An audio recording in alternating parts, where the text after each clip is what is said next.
Hello my dear lovely students, हम कर रहे हैं फैक्टराइजेशन। इस चैप्टर के एक्सरसाइजेस आप चैनल की प्लेलिस्ट पे जाकर देख सकते हैं। आज हम करेंगे फैक्टराइजेशन में बच्चों को बहुत सारी प्रॉब्लम्स हैं कि कहाँ पे आइडेंटिटी यूज़ करनी है, कहाँ पे कॉमन निकालना है, कहाँ पे मिडिल टर्म स्प्लिट करना है। तो वो सारी कन्फ्यूजन हम आज इस वीडियो में क्लियर करेंगे। सारे कॉन्सेप्ट्स करेंगे, कैसे कॉमन फैक्टर निकालेंगे, कहाँ हमें स्प्लिट करना है, वो सब कंटिन्यू करेंगे। ओके, ताकि आपको इस चैप्टर में कोई भी प्रॉब्लम ना आए। Let start. फर्स्ट है ग्रेटेस्ट कॉमन फैक्टर। सबसे पहले मैं आपको क्या बता रही हूँ कि जैसे हमें कुछ टर्म्स दे रखी होंगी यहाँ पे, जैसे क्वेश्चन होगा कॉमन फैक्टर कैसे निकालेंगे। अब जैसे यहाँ पे -18a² 180, ठीक है। यहाँ पे क्या है, दो टर्म्स हैं, ठीक है। अब दोनों में देखो पहले नंबर्स कॉन्स्टेंट दैट 18 है एंड 108 है। तो ये देखो दोनों नंबर्स जो है कौन सी टेबल पर जाते हैं, ठीक है। अगर मैं 18 लूँ तो 18 वन सा 18 हो जाएगा एंड 18 सिक्स जा 108 हो जाएगा, ठीक है। तो मेरा यहाँ पे कॉमन में 18 तो आ गया नंबर्स में दोनों में। अब वेरिएबल्स में देखो तो यहाँ पे a² है एंड यहाँ पे a है, दोनों में a है। बट आप क्या लेंगे, जिसकी वैल्यू, जिसकी पावर कम होगी, जहाँ पे a² है दैट इज यहाँ पे क्या a की पावर 1 है, तो अब a कॉमन ले लेंगे। ओके, तो यहाँ पे क्या हो जाएगा, 18 वन सा 18 तो ऑलरेडी हो गया, ये माइनस में आ जाएगा क्योंकि यहाँ माइनस है। a² है, a हमने कॉमन में ले रखा है तो a के बचा यहाँ पे, ठीक है। एंड 18 सिक्स होता है 108, ए ऑलरेडी यहाँ पे कॉमन में। तो हमारे को यहाँ पे जस्ट कॉमन फैक्टर चाहिए था, तो हमारा कॉमन फैक्टर क्या आ गया, 18a। ओके, नेक्स्ट है 2xy -y², 2x²y। अब यहाँ पे 3 टर्म्स है, देखो यहाँ पे 2 है, सेकेंड टर्म में नंबर ही नहीं है, थर्ड टर्म में नंबर है, दैट इज कॉन्स्टेंट्स पे कॉमन नहीं हो सकता। अगर आप वेरिएबल्स देखो तो x यहाँ पे है, सेकेंड टर्म में x नहीं है, तो x भी कॉमन नहीं ले सकते। अब y देखें तो फर्स्ट टर्म में है, इधर भी है, इधर भी है, ठीक है। तो देखो किसकी पावर कम है, यहाँ पे y की पावर हो गई 1, ये 2 है, ये 1 है, दैट इज y कॉमन आ गया, ठीक है। अब यहाँ पे क्या बचा, 2x बचा क्योंकि y कॉमन है। अब यहाँ पे है -y², एक y हमने कॉमन ले रखा है तो एक y बचा, ठीक है। नेक्स्ट में 2x², y already common. Okay, next है 16a² -24ab। अब देखो दो फैक्टर, दो टर्म्स है। अब 16 एंड 24 देखो कौन सी टेबल्स में दोनों जाते हैं, एंड हमें यहाँ पे क्या चाहिए, ग्रेटेस्ट चाहिए। 8 2 ज़ा 16, 8 3 ज़ा 24 हो जाएगा, तो 8 क्या है, हमारे दोनों नंबर्स पे कॉमन हो जाएगा। एंड वेरिएबल्स में देखो a² यहाँ पे है, यहाँ पे a भी है, तो दोनों में a है तो हम a कॉमन ले सकते हैं। यहाँ पे a की पावर 2 है, यहाँ पे a की पावर 1 है, तो कम पावर वाला हमने कॉमन में ले लिया। अब यहाँ पे क्या हो जाएगा, 8 2 ज़ा 16, दो a थे, a² है, दैट मीन्स a के कॉमन में है तो a के बचा। a² का मतलब क्या है, a into a, that is 2a है, 1a कॉमन है तो 1 बचा, ठीक है। नेक्स्ट टर्म में क्या था, माइनस हो गया, 8 3 ज़ा 24, a ऑलरेडी कॉमन है तो b बचा। ओके, इस तरीके से आप कॉमन फैक्टर्स निकालेंगे तीनों टर्म्स में। अगर यहाँ पे 3 टर्म्स हैं तो वो तीनों टर्म्स में होना चाहिए, तभी आपके कॉमन निकलेगा। ओके, नेक्स्ट है क्वेश्चन नंबर 2, फैक्टराइज। अब देखो यहाँ पे अगेन हमें फैक्टराइज करना है, बट आप देखो यहाँ पे ना 4 टर्म्स है, 1 2 3 4 टर्म्स हैं, तो यहाँ पे हमारी कोई आइडेंटिटी यूज नहीं होगी। आप क्या देखोगे कि इन 4 टर्म्स में कुछ भी कॉमन है, देखो x यहाँ है, x यहाँ है, x यहाँ है, बट यहाँ नहीं है, दैट मीन्स 4 टर्म्स में कुछ भी कॉमन है। तो अब आप क्या करोगे, इस तरीके से ग्रुप्स बनाओ कि आपके कॉमन आए। आप किसी भी तरीके से रीअरेंज कर सकते हो, किसी भी तरीके से ग्रुपिंग कर सकते हो, ठीक है। देखो फॉर एग्जाम्पल अगर मैं x² एंड 8x का ग्रुप बना लूँ, तब मेरा दोनों में क्या है, x कॉमन आ जाएगा। एंड xy एंड 8y का ग्रुप बना लूँ तो मेरे पास यहाँ पे y कॉमन आ जाएगा, ठीक है। एंड मैं x² एंड xy का भी ग्रुप बना सकती हूँ, क्यों, अगेन इन दोनों में x कॉमन आ जाएगा। 8x एंड 8y का भी ग्रुप बना सकती हूँ, अगेन इसमें 8 कॉमन आ जाएगा। ओके, किसी भी तरीके से ग्रुपिंग करो ताकि उसमें से जस्ट हमारे पास कॉमन आ जाए, क्योंकि 4 टर्म्स में कुछ भी कॉमन नहीं है तो हम ग्रुपिंग करेंगे। अब यहाँ पे हमने ग्रुप्स क्या लिए, x² प्लस 8x का ग्रुप लिया, देन नेक्स्ट ग्रुप लिया xy प्लस 8y का। ओके, आप ऐसे भी ले सकते हो, x² एंड xy में से x कॉमन आ जाएगा, 8x एंड 8y का ग्रुप लोगे तो 8 कॉमन आ जाएगा। ओके, अब हमने क्या किया, रीअरेंज भी कर दिया एंड ग्रुपिंग भी कर दी। अब देखो इन दोनों टर्म्स में से x कॉमन हो गया, x² है, दैट इज x² का मतलब क्या है, 2 टाइम्स x है, एक x कॉमन है तो एक x बचा, अगेन प्लस 8 बचा क्योंकि x यहाँ कॉमन है। इन दोनों ग्रुप्स में से क्या कॉमन हो जाएगा, xy प्लस 8 है तो y कॉमन हो जाएगा। अब इधर क्या बचा, x, ठीक है। अब इधर 8y है, y ऑलरेडी कॉमन है तो 8 बचा, ठीक है। अब देखो x प्लस 8 तो ऑलरेडी कॉमन आ गया यहाँ पे, तो ये हो गया x प्लस 8 एंड यहाँ पे क्या बचा, x प्लस 5, ये हो गया x प्लस y। तो ये क्या हो गया हमारा फैक्टराइज। ओके, आप आगे जैसे जैसे करते जाओगे आपके बिल्कुल कंफ्यूजन क्लियर होती जाएगी। बहुत ही इजी चैप्टर है एंड बहुत इंपॉर्टेंट चैप्टर है ये। ओके, देखो नेक्स्ट है z minus 7 plus 7xy minus xyz। अगर अगेन हम देखें तो इन 4 टर्म्स में से तो कुछ भी कॉमन नहीं निकल रहा, क्योंकि इधर 7 में कोई वेरिएबल ही नहीं है एंड यहाँ पे वेरिएबल है तो कांस्टेंट नहीं है। अगेन क्या करेंगे, हम ग्रुपिंग करेंगे। देखो अगर मैं z और माइनस xyz का ग्रुप ले लूँ तो z कॉमन आ जाएगा, एंड अगर 7 और 7xy का ले लूँ तो 7 आ जाएगा। ठीक है, तो मैंने ग्रुपिंग कैसे करी, z माइनस यहाँ पे क्या लिया xyz अरेंज कर दिया, देन लिया माइनस 7 प्लस 7xy। ओके, अब देखो z माइनस 7xyz ये दो ग्रुप्स हैं, इनमें से क्या कॉमन आ जाएगा, z और सिर्फ z ही आ पाएगा, यहाँ z कॉमन ले लिया। ठीक है, अब यहाँ पे क्या बचा 1 हो जाएगा, z 1 जा z तो ऑलरेडी कॉमन है, माइनस xy बचा, z ऑलरेडी कॉमन है। ठीक है, अगर z कॉमन है तो 1 ही लगाओगे। अब देखो यहाँ पे क्या माइनस 7 प्लस 7xy, अब आप क्या कॉमन ले रहे हो, साइन भी देखना, माइनस हमने बाहर ले लिया। ठीक है, तो यहाँ पे क्या हो जाएगा 7 मेरा कॉमन आ गया। अब यहाँ माइनस 7 है तो यहाँ पे क्या हो जाएगा 7 1 जा 7 हो गया। जब आप माइनस बाहर ले लोगे ना तो ये माइनस 7 था तो इधर प्लस हो जाएगा, ये प्लस है तो माइनस हो जाएगा। ठीक है, अब यहाँ पे क्या हो जाएगा माइनस 7 ऑलरेडी कॉमन है, यहाँ पे क्या बचा xy। ठीक है, अब ये क्या हो गया 1 माइनस xy हो गया, एंड यहाँ क्या बचा z माइनस 7। ओके, बस एक चीज ध्यान में रखना, जैसे यहाँ पे माइनस 7 प्लस 7xy है, इसमें से मैंने माइनस 7 कॉमन लिया है तो अंदर के साइंस चेंज हो जाएंगे। यहाँ माइनस 7 था तो प्लस 1 हो जाएगा, यहाँ प्लस है तो माइनस हो जाएगा। ठीक है, नेक्स्ट है x square y z plus x y square z plus x y z square. Again यहाँ पे क्या है 3 टर्म्स है। ठीक है, तो हम देखेंगे तीनों में क्या कॉमन है। अब देखो x यहाँ भी है, x तीनों में x कॉमन है, तो यहाँ पे x की पावर 2 है, यहाँ पे x 1 है तो x कॉमन आ गया। अगेन y यहाँ भी है, यहाँ भी है, यहाँ पे तीनों टर्म्स में y है तो अगेन y कॉमन ले लेते हैं, y हो गया। z यहाँ भी है, z की पावर 2 जिसकी पावर कम होगी, यहाँ पे z की पावर 2 है तो छोटा वाला हो गया z। ओके, अब देखो यहाँ पे एक्स स्क्वेयर है, x square means x 2 times है, एक एक्स तो ऑलरेडी कॉमन है तो एक एक्स बचा, y कॉमन है, z कॉमन है, प्लस x ऑलरेडी कॉमन है, अगेन यहाँ पे क्या y स्क्वेयर है that is y into y है, y कॉमन है, एक बचा, z ऑलरेडी कॉमन है, प्लस x कॉमन है, y कॉमन है, यहाँ पे z स्क्वेयर है that is z into z है, एक z कॉमन है तो क्या बचा, एक z बचा। ओके, तो यहाँ पे क्या हो गया x y z, x plus y plus z क्या हो गया, ये हमारा फैक्टराइज हो गया। ओके, नेक्स्ट है 20l square M plus 30al। Again हम क्या देखेंगे, सबसे पहले हम कॉमन देखेंगे, दो टर्म्स हैं यहाँ पे 20 और 30। अगर आप कॉन्स्टेंट्स में देखो तो 10 2 ज़ा 20, 10 3 ज़ा 30, दैट मीन्स 10 कॉमन आ गया। ओके, अब वेरिएबल्स में देखते हैं, यहाँ पे एल स्क्वेयर है, यहाँ पे एल है तो एल कॉमन आ जाएगा, यहाँ पे एम है, यहाँ पे भी एम है, एम भी कॉमन आ गया। ठीक है, दोनों में जो टर्म्स, दोनों में जो कॉमन होगा वो हम बाहर लेंगे। अब 10 2 ज़ा 20, एल स्क्वेयर है, यहाँ पे एक एल कॉमन है, एक एल बचा, m ऑलरेडी कॉमन है, 10 3 ज़ा 30, a आ जाएगा क्योंकि a कॉमन तो लिया नहीं हमने, l कॉमन है, m कॉमन है, तो ये क्या हो गया हमारा फैक्टराइज हो गया। 10lm ब्रैकेट में है 2l प्लस 3 है।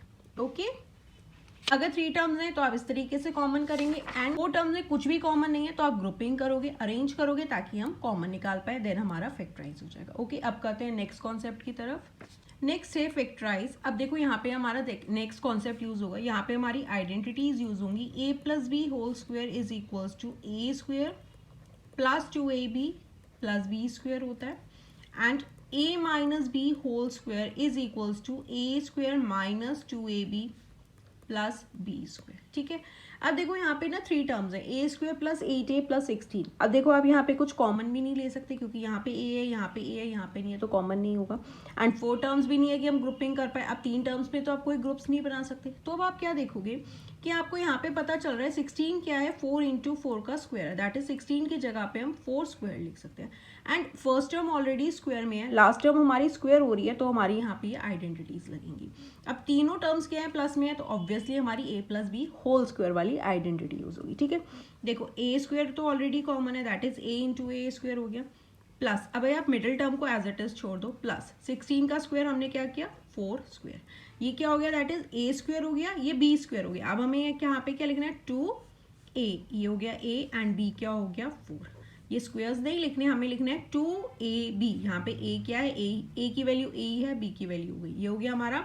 देखो ये a स्क्वायर हो गया, ये 2ab दैट इज, इसको मल्टीप्लाई करके देखोगे तो आपके पास ये आएगा 2 4 ज़ा 8, 80 हो गया, एंड 4 का स्क्वायर हो गया यहाँ पे 16। तो अब हमें यहाँ पे क्या लिखना है a plus b whole square, तो यहाँ पे a की वैल्यू क्या है a है, प्लस 4 का होल स्क्वायर कर दोगे तो ये हमारा आंसर आ गया। ओके अब देखो, अभी आप ऐसे और क्वेश्चन देखोगे ना तो आपको और अच्छे से कॉन्सेप्ट क्लियर हो जाएगा, ठीक है।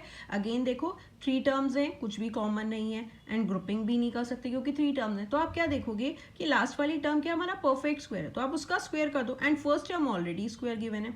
यहाँ पे हमें क्या लिखना है 2ab, that is 2a, first term क्या थी a एंड नेक्स्ट टर्म क्या थी b, वो सारी यहाँ मल्टीप्लाई करोगे तो आपके पास देखोगे ये मिडिल वाली टर्म आ गई। तो यहाँ पे हो गया a square 2ab plus b square, तो दैट मीन्स हमें क्या लिखना है, a plus b whole square. a की वैल्यू यहाँ पे a है, b हमारे पास हो गया 4, a प्लस 4 का होल स्क्वायर हो गया। ओके देखो और करते हैं अभी। नेक्स्ट है P square minus 10p plus 25। Again देखो 3 टर्म्स है एंड मैं देख रही हूँ थर्ड वाली टर्म ना मेरी परफेक्ट स्क्वायर है, किसका 5 का स्क्वायर करेंगे तो 25 हो जाएगा एंड फर्स्ट टर्म तो ऑलरेडी स्क्वायर में है तो मैं इसका स्क्वायर कर दूंगी एंड मेरे पास हमारी यहाँ माइनस में है तो मेरी माइनस वाली आइडेंटिटी यूज होगी। तो यहाँ पे क्या हो गया, पी स्क्वायर का पी स्क्वायर हो गया एंड यहाँ पे मैंने 25 का स्क्वायर कर दिया 5 स्क्वायर। अब मैं यहाँ पे क्या लिखूंगी, माइनस में है तो माइनस लूंगी 2, यहाँ पे p है एंड यहाँ पे क्या है 5। अब मैं इसे 2 5 10p हो गया। ओके तो ये क्या हो गया, a square minus 2ab plus b square हो गया। अब मेरे को क्या लिखना है, a minus b whole square. a क्या है मेरा यहाँ पे p माइनस 5 का होल स्क्वायर, ये मेरा है a एंड ये है b, तो p माइनस 5 का होल स्क्वायर क्या हो गया मेरा आंसर। ओके नेक्स्ट है 4x square minus 8x plus 4। अब देखो यहाँ पे अगेन 3 टर्म्स है बट अगर देखो तीनों में कॉमन है, 4 1 4 4 2 8 4 1 4। सबसे पहले हमें क्या देखना है कि कुछ कॉमन है, यस यहाँ पे हमारा 4 कॉमन आ जाएगा। वेरिएबल में x यहाँ पे बट यहाँ पे नहीं है तो कॉमन नहीं आ सकता, जस्ट हमारा 4 कॉमन आया। तो यहाँ पे क्या हो गया, 4 1 4 हो गया, x स्क्वायर बचा माइनस 4 2 8 x हो गया, 4 1 4, ठीक है। तो अब देखो यहाँ पे ऑलरेडी कॉमन हो गई हमारी, क्योंकि 1 का स्क्वायर करोगे तब भी आपके पास क्या आएगा, 1 ही आएगा। तो ये क्या हो गया, a square minus 2ab and b square हो गया। तो यहाँ पे हम इसकी जगह पे क्या लिख सकते हैं, a minus b whole square. a क्या है, x माइनस 1 का होल स्क्वायर। ओके यहाँ पे क्या हो गया, देखो a स्क्वायर, आप इस चाहे से स्क्वायर में भी कर लो ऐसे, a square minus 2ab plus b square हो गया। तो अब हम इसे कैसे लिख सकते हैं, a minus b whole square लिख सकते हैं। a क्या है हमारा x एंड b क्या है 1, तो x माइनस 1 होल स्क्वायर, ठीक है। अब यहाँ पे क्या था, कॉमन निकल रहा था तो हमने पहले कॉमन निकाल लिया। ओके देखो अगेन एक क्वेश्चन और कर रहे हैं, ऐसे 3 टर्म्स हैं। अब देखो यहाँ पे कुछ कॉमन है, यहाँ पे m स्क्वायर है, m है, n स्क्वायर, कुछ भी कॉमन नहीं है। एंड मुझे क्या दिख रहा है कि मेरी लास्ट वाली टर्म जो है स्क्वायर है, क्योंकि n स्क्वायर गिवन है that is n into n है एंड 4 का स्क्वायर मैं लिख सकती हूँ 2 इंटू 2 दैट इज 2 स्क्वायर लिख सकती हूँ। ओके तो फर्स्ट टर्म तो ऑलरेडी स्क्वायर में है। अब यहाँ पे हो जाएगा माइनस प्लस, यहाँ पे क्या हो गया 2n का होल स्क्वायर। अब ये माइनस वाली है तो ऑब्वियसली माइनस वाली आइडेंटिटी यूज होगी, दैट इज माइनस 2, a की वैल्यू क्या है यहाँ पे m एंड b की वैल्यू क्या है 2n। अब 2 2 4 4 हो गया, n mn एंड को मल्टीप्लाई करोगे तो mn आ जाएगा। ओके तो ये क्या हो गया, a square minus 2ab plus b square. अब हम इसकी जगह क्या लिख सकते हैं, a माइनस बी का होल स्क्वायर। a क्या है m माइनस b क्या है 2n, m माइनस 2n का होल स्क्वायर हो गया हमारा फैक्टराइज। ओके आप बस ये ध्यान देंगे 3 टर्म्स हैं, कुछ भी कॉमन नहीं है, अगर कॉमन है तो कॉमन निकाल लो एंड ऑब्वियसली प्लस वाली है तो प्लस वाली आइडेंटिटी यूज होगी, माइनस में है तो हमारी माइनस वाली आइडेंटिटी यूज होगी। ओके अब करते हैं नेक्स्ट कॉन्सेप्ट। नेक्स्ट है अगेन फैक्टराइज। अब हम करेंगे इसमें थर्ड कॉन्सेप्ट। फर्स्ट में क्या किया हमने, कॉमन फैक्टर्स निकाले। सेकंड में हमने a plus b whole square and a minus b whole square वाली आइडेंटिटी यूज करी। अब ये है हमारा थर्ड। अब देखो यहाँ पे क्या है, 2 टर्म्स में, तो इसमें हमारी कौन सी आइडेंटिटी यूज हो सकती है, a square minus b square is equals to a plus b a minus b. कब यूज होगी, जब फर्स्ट एंड लास्ट 2 टर्म्स हैं, दोनों ही टर्म्स क्या है, स्क्वायर्स होनी चाहिए, a का भी स्क्वायर होना चाहिए, b का भी स्क्वायर होना चाहिए, तब हम इधर क्या लिखेंगे a plus b a minus b. ठीक है देखिए कैसे करेंगे। अब जैसे यहाँ पे है हमारे पास क्वेश्चन, ये है 49p स्क्वायर माइनस 36, 2 टर्म्स हैं एंड मैं देख रही हूँ कि यहाँ पे दोनों ही टर्म्स क्या है, परफेक्ट स्क्वायर्स हैं। अगर मैं 36 का स्क्वायर करूँ तो 6 इंटू 6 36 होता है, दैट मीन्स मैं उसकी जगह 6 स्क्वायर लिख सकती हूँ। एंड फर्स्ट टर्म है 49, दैट इज 7 7 49 होता है, 7 स्क्वायर लिख सकती हूँ। And p square already given है, ठीक है। तो मैंने क्या किया, 49 की जगह पे लिखा 7 and p square already given है तो इसे मैंने ऐसे लिख दिया स्क्वायर। माइनस 36 किसका स्क्वायर है, 6 का स्क्वायर है, ठीक है। तो यहाँ पे मेरे पास ये क्या हो गया, ये मेरा हो गया a स्क्वायर एंड ये हो गया मेरा b स्क्वायर, ठीक है। अब मुझे क्या लिखना है, a प्लस बी, a की वैल्यू क्या है, ये मेरी a की वैल्यू है 7p प्लस लिखना है मुझे b की वैल्यू क्या है 6। अब मुझे लिखना है a माइनस बी, a की वैल्यू है 7p माइनस b की वैल्यू है 6। तो ये क्या हो गया मेरा फैक्टराइज। ओके जब दो टर्म्स हैं एंड दोनों ही टर्म्स क्या है परफेक्ट स्क्वायर्स हैं देन हमारी ये वाली आइडेंटिटी यूज होगी। ओके देखो नेक्स्ट देखते हैं 81 है -49x²। अगेन अब मैं देख रही हूँ 81 किसका स्क्वायर है 9 का स्क्वायर है दैट इज 9 9 से 81 होता है तो मैं 9 स्क्वायर लिख सकती हूँ उसकी जगह पे। एंड 49 है अगेन 7 का स्क्वायर है 7 7 सा 49 एंड x² ऑलरेडी गिवन है तो 9 की जगह पे मैंने क्या लिखा 81 की जगह पे लिखा 9² माइनस 49 की जगह पे लिखा 7 एंड x² ऑलरेडी गिवन है तो ये क्या हो गया मेरा a² माइनस b²। अब मुझे क्या लिखना है a प्लस बी। a की वैल्यू क्या है 9 प्लस b लिखना है 7x। a that is 9 minus 7x क्या हो गया मेरा आंसर। ओके नेक्स्ट है 63a² माइनस 112b²। अब देखो यहाँ पे अगेन दो टर्म्स है एंड ये दोनों ही क्या है परफेक्ट स्क्वायर्स तो है नहीं। अब मुझे लेकिन ये दिख रहा है कि यहाँ पे मैं 7 कॉमन ले सकती हूँ। 7 9 से 63 हो जाएगा एंड 7 को 16 से करूँगी तो 112 हो जाएगा तो 7 मेरे पास कॉमन आ जाएगा। देखो यहाँ पे मैंने 7 कॉमन ले लिया 7 9 से 63 a² हो गया माइनस 7 1 से 7 4 बचेगा 42 7 6 42 एंड b² हो गया। ठीक है अब मेरे को दिख रहा है कि फर्स्ट टर्म दैट इज 9 किसका स्क्वायर है 3 का 3 स्क्वायर लिख सकती हूँ एंड 16 4 का स्क्वायर है 16 की जगह पे मैं 4 स्क्वायर लिख सकती हूँ एंड यहाँ पे a² एंड b² तो ऑलरेडी गिवन है। ठीक है तो अगेन मेरी आइडेंटिटी यूज हो जाएगी a 9 की जगह पे मैंने लिखा 3 a² ऑलरेडी गिवन है तो इसे हम ब्रैकेट में रखेंगे। ठीक है माइनस अगेन 16 की जगह पे लिखा 4 एंड b का स्क्वायर ऑलरेडी गिवन है दैट इज 4b² हो गया। ओके अब ये क्या हो गया मेरा a² and minus b²। a की वैल्यू हो गई 3a b की वैल्यू हो गई 4b तो ये 7 तो ऑलरेडी कॉमन है। अब मुझे क्या लिखना है a प्लस बी। यहाँ पे आप सब जगह लिख के आएंगे ये वाली आइडेंटिटी की हम ये वाली आइडेंटिटी यूज कर रहे हैं। ओके अब मुझे क्या लिखना है a प्लस बी। a की वैल्यू क्या है यहाँ पे 3a प्लस लिखना है b की वैल्यू क्या है 4b। ठीक है ये हो गया हमारा a प्लस बी। अब मुझे लिखना है a माइनस बी। a की वैल्यू क्या है 3a माइनस 4b b ये हो गया a plus b a minus b. Okay again देखो a² ऑलरेडी गिवन है। a² का मतलब क्या a इंटू ए b का स्क्वायर क्या है b इंटू बी। हमने इन फर्स्ट वाली इनके साथ जो नंबर्स थे उनका स्क्वायर कर दिया तो आप इसे ब्रैकेट में रखेंगे। ओके नेक्स्ट है x की पावर 3 माइनस 64x। अब देखो यहाँ पे क्या x की पावर 3 है। अगेन देखो इन दोनों टर्म्स में पहले कॉमन निकल रहा है तो हम कॉमन निकाल लेंगे। x कॉमन आ गया। अब यहाँ पे x की पावर 3 था एक x कॉमन आ गया तो यहाँ पे क्या बचा x² बचा माइनस 64x ऑलरेडी कॉमन है। ठीक है अब ये तो कॉमन आ गया। अब ये x² ऑलरेडी गिवन है 64 का स्क्वायर क्या होता है 64 की जगह मैं 8² लिख सकती हूँ तो यहाँ पे क्या हो गया ये हो गया x²। ये हो जाएगा 64 की जगह मैंने लिख दिया 8²। अब मेरे पास ये क्या आ गया a² माइनस b²। अब x तो ऑलरेडी गिवन है मुझे लिखना है a that is x plus लिखना है b 8। अब लिखना है a minus b that is x minus 8। ये क्या हो गया हमारा फैक्टराइज। ओके जब दो टर्म्स हैं तो आप पहले देखो कॉमन है निकल रहा है तो कॉमन निकालो देन आपके पास फर्स्ट एंड दोनों टर्म्स क्या है परफेक्ट स्क्वायर्स हैं तो हमारी आइडेंटिटी यूज हो जाएगी a² माइनस b²। ओके अब करते हैं लास्ट कॉन्सेप्ट स्प्लिट कैसे करना है मिडिल टर्म को। ओके बहुत ही इंपॉर्टेंट है वो वाला। नेक्स्ट है अगेन फैक्टराइज। अब हम यहाँ पे क्या करेंगे मिडिल टर्म को स्प्लिट करेंगे। अगेन फर्स्ट में हमने कॉमन फैक्टर्स निकाले सेकंड में हमने आइडेंटिटी यूज करी a plus b whole square and a minus b whole square. ठीक है थर्ड में हमने कौन सी आइडेंटिटी यूज करी दो टर्म्स भी थी तो a² माइनस b²। अब देखो यहाँ पे क्या है 3 टर्म्स है एंड अगर आप देखोगे ना अब यहाँ पे तीनों टर्म्स में देखो कुछ कॉमन है नहीं। अब यहाँ पे फर्स्ट टर्म तो x² है। अब ये वाली टर्म क्या परफेक्ट स्क्वायर नंबर है नहीं। अगर दो टर्म्स होती तब तो हम a² माइनस b² वाली आइडेंटिटी लगा देते बट यहाँ पे क्या है 3 टर्म्स है। अब ना हम ग्रुपिंग कर सकते हैं ना हम अब कैसे करेंगे। अब आप क्या करेंगे first and last term x² and 6 इसका प्रोडक्ट निकालोगे तो क्या हो जाएगा आपके पास 6x² हो गया। 6 इंटू x² करोगे तो 6x²। मिडिल टर्म में क्या है आपके पास 5x है।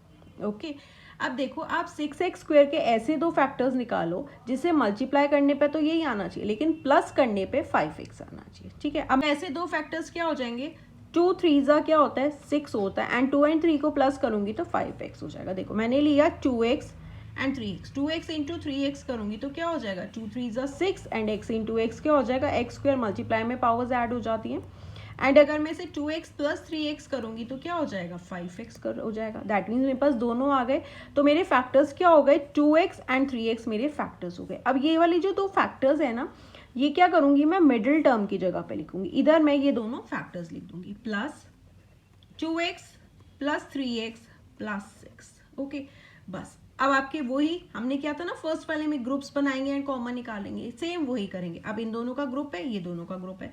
एक्स स्क्वायर प्लस 2x में से एक्स कॉमन आ गया, इधर एक्स स्क्वायर था इधर एक्स था, एक्स बचा प्लस 2, एक्स ऑलरेडी कॉमन है।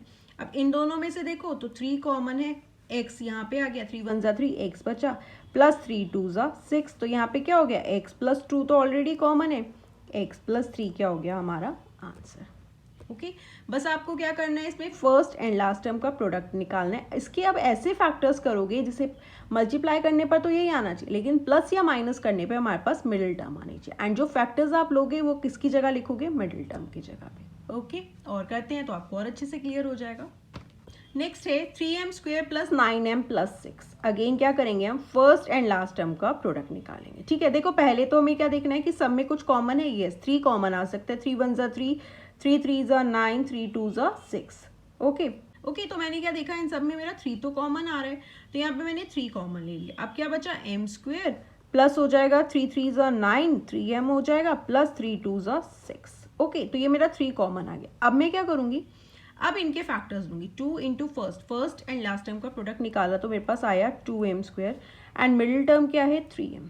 अब अगर मैं 2 वन ज़ा 2 करूंगी तो मेरे पास 2 आ जाएगा, और 2 और 1 को प्लस करूंगी तो 3 आ जाएगा। दैट इज मेरे फैक्टर्स क्या हो गए, 2m एंड 1m। जब मैं इन्हें मल्टीप्लाई करूंगी तो 2 वन ज़ा 2 हो गया, m into m, m square हो गया। एंड 2m को जब मैं प्लस 1m करूंगी तो मेरे पास क्या आ जाएगा, 2 वन ज़ा 2 एंड 1 3, 3m आ गया।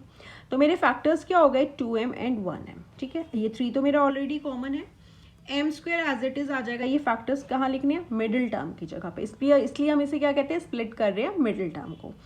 प्लस क्या लिखा हमने, 2m प्लस 1m प्लस 2। ठीक है, ये हो गया 3। अगेन अब ये दो ग्रुप्स बन गए, कॉमन निकालो, m स्क्वायर एंड 2m में से क्या निकला, m, यहाँ पे बचा m प्लस 2 एंड ये हो गया प्लस 1, यहाँ पे हो गया m प्लस 2। ठीक है, तो यहाँ पे क्या हो जाएगा, 3 कॉमन है, ये हो गया m plus 1 and m plus 2 क्या है, ऑलरेडी कॉमन है। ओके, ये थी हमारी स्प्लिट करना मिडिल टर्म को। इसके एक दो और करा देती हूँ ताकि आपको और अच्छे से क्लियर हो जाए। नेक्स्ट है Z square minus 4z minus 12। अब देखो यहाँ पे क्या है, माइनस वाले हैं तो इसे ध्यान से देखना। अगेन यहाँ पे कुछ कॉमन नहीं है, फर्स्टली सेकंड। अब हम क्या करेंगे, जेड स्क्वायर एंड 12 का फैक्टर करेंगे तो हमारे पास यहाँ पे क्या आ रहा है, माइनस 12z स्क्वायर, क्योंकि माइनस 12 इंटू जेड स्क्वायर करोगे तो माइनस 12z स्क्वायर आ गया। एंड मिडिल टर्म क्या है, माइनस 4z। ठीक है, अब मुझे इसके फैक्टर्स चाहिए। मैं 6 एंड 2 ले सकती हूँ, 6 2 ज़ा 12 हो जाएगा एंड 6 में से 2 माइनस करूँगी तो 4 आएगा। अब देखो जब मैं 6 में से 2 माइनस करूँगी तो मेरे पास 4 आएगा, बट मुझे यहाँ पे क्या चाहिए, माइनस में चाहिए। तो साइन ग्रेटर वाली वैल्यू का आता है, तो इसलिए मैं ग्रेटर वाली वैल्यू को माइनस रखूँगी, इसको मैं प्लस रखूँगी। अब माइनस प्लस माइनस हो जाएगा एंड साइन ग्रेटर वैल्यू का आएगा तो मेरे पास माइनस 4 आ जाएगा, क्योंकि z तो यहाँ पे होगा तो माइनस 4z हो जाएगा। एंड जब मैं माइनस 6z इंटू 2z करूँगी तो क्या हो जाएगा, 6 2 ज़ा 12z स्क्वायर हो जाएगा। एंड माइनस प्लस मल्टीप्लाई होते हैं तो माइनस में आएगा, क्योंकि अनलाइक साइंस मल्टीप्लाई होते हैं तो माइनस में आएगा। ओके, तो यहाँ पे मेरे फैक्टर्स क्या हो गए, माइनस 6z एंड 2z। यहाँ पे हो जाएगा z square minus 6z plus 2z minus 12। वो फैक्टर्स कहाँ लिखे मैंने, यहाँ। अब इन दोनों का ग्रुप बना, z कॉमन आया, z स्क्वायर है, एक z बचा, माइनस 6, z ऑलरेडी कॉमन है, प्लस इधर 2z एंड 12 है, 2 कॉमन ले सकती हूँ, 2 वन ज़ा 2, 2 6 ज़ा 12 हो जाएगा। 2 मैंने कॉमन ले लिया, 2 वन ज़ा 2 है, z बचा, माइनस 2 6 ज़ा 12। ओके, तो यहाँ पे क्या आ गया, z माइनस 6 तो ऑलरेडी कॉमन है, नेक्स्ट z प्लस 2 बचा, तो ये क्या हो गया हमारा आंसर। नेक्स्ट है P square plus 6p plus 8। अब देखो यहाँ पे कुछ कॉमन है नहीं, तो फर्स्ट एंड लास्ट टर्म का प्रोडक्ट निकालेंगे तो क्या हो जाएगा, 8p square and middle term क्या है, 6p। ठीक है, अब मुझे 8p के फैक्टर्स चाहिए। 2 4 ज़ा 8, 2 एंड 4 को मल्टीप्लाई करूँगी, 2 इंटू 4 8, एंड अगर मैं 2 प्लस 4 करूँगी तो मेरे पास 6 आ जाएगा। दैट मीन्स मेरे फैक्टर्स क्या हो गए, 2p एंड 4p। ठीक है, यहाँ हो जाएगा p square plus 2p plus 4p plus 8। अब यहाँ पे दोनों में क्या कॉमन है, p कॉमन है, यहाँ p बचा प्लस 2।